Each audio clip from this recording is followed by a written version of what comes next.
The Zephyrian Council had designed the infinite maze specifically for the most dangerous criminals in the galaxy. Its crystalline walls shifted every few hours, creating new passages while sealing others. The bioluminescent pathways pulsed with false directions, leading prisoners in endless circles until their minds broke. No being had ever escaped in the 3 centuries since its construction. Commander Vextal clicked his mandibles in satisfaction as he watched the human prisoner being processed. The creature called itself Marcus Chen and had been captured after single-handedly dismantling a Zephyrian mining operation on Kepler 442b. The audacity of one human challenging an entire corporate fleet had shocked the galaxy. Subject appears calm, reported technician Zilara, her tentacles dancing over the monitoring console. Neural patterns show. Curiosity? Vextal's compound eyes narrowed. Impossible. All previous subjects showed immediate panic or rage. Run the scan again. The human stood in the processing chamber, still wearing that infuriating expression he'd maintained throughout his trial. Not fear, not anger, genuine interest. Marcus examined the transition chamber's walls, running his fingers along the smooth surfaces as if appreciating fine craftsmanship. Fascinating architecture, Marcus said aloud, knowing his captors were listening. The geometric patterns suggest non-Euclidean design principles. Are the wall configurations based on hyperbolic geometry? Vextal's mandibles clicked rapidly, a sign of agitation. Deploy him immediately. The floor beneath Marcus dissolved, dropping him into the maze's central chamber. The Zephyrians expected screaming, or at least the desperate scrambling that characterized most new arrivals. Instead, Marcus landed gracefully, absorbed the impact with bent knees, and immediately began studying his surroundings. The chamber was roughly circular, with 7 passages branching off in different directions.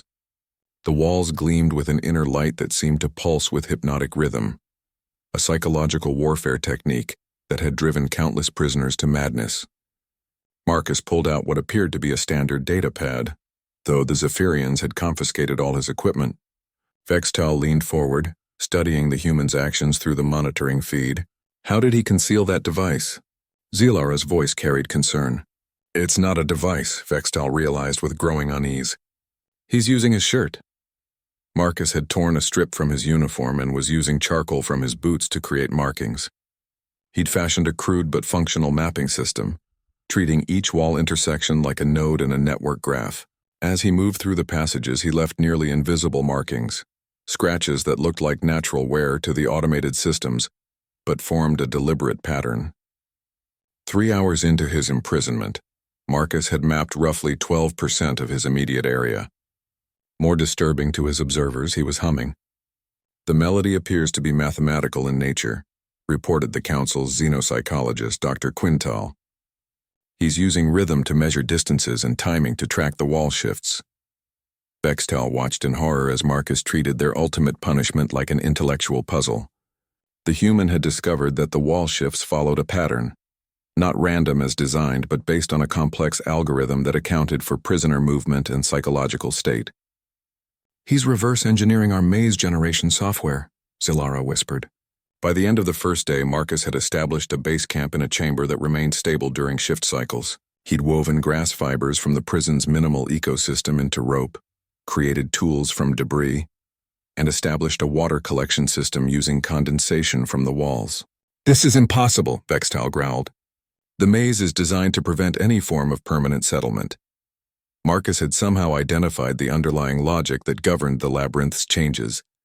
His map grew more sophisticated each day, incorporating temporal elements and predictive modeling. He'd discovered that the maze wasn't truly infinite. It was large and complex but bounded. More importantly, he'd realized that the shifting walls weren't random at all. On day 3, the monitoring stations detected something unprecedented: laughter. Marcus was standing at a major intersection, his improvised map spread before him, laughing with genuine delight. "Oh, you clever bastards," he said to the walls. "It's not a maze at all, is it? It's a giant combination lock." The Zephyrian observers exchanged nervous glances. Marcus had identified the fundamental truth they'd hidden for centuries. The infinite maze was actually a massive mechanical puzzle. The shifting walls weren't meant to confuse. They were a sequence that, when properly understood, would reveal the exit. He's treating our ultimate punishment like a recreational activity, Dr. Quintal reported, awe creeping into their voice. Marcus spent day 4 testing his theory, deliberately triggering wall shifts to confirm his hypothesis. By day 5, he was predicting changes with 90% accuracy. His map had evolved into a 3-dimensional model that accounted for temporal variations and hidden mechanisms. On day 6, Marcus stood before what appeared to be a solid wall, consulting his map one final time. "The exit should be here." He pressed a specific sequence of points on the wall's surface. The crystalline barrier dissolved, revealing the corridor that led to freedom. "Impossible," Vextile breathed. Marcus gathered his improvised gear and stepped toward the exit, then paused. He turned back toward the monitoring cameras, that infuriating smile broader than ever. "Thank you," he said sincerely. "That was the most intellectually stimulating week I've had in years. You might want to consider adding some nonlinear differential equations to your next version, though. The current algorithm is a bit too predictable once you identify the base functions." He disappeared down the corridor, leaving the Zephyrian Council staring at their monitors in stunned silence. "Sir," Zilara said quietly, "what do we do now?" Vextal collapsed into his command chair, mandibles clicking in defeat. "We pray," he said, "that other humans are less curious." But deep down, he suspected they weren't. The human Marcus Chen had done something no Zephyrian could comprehend.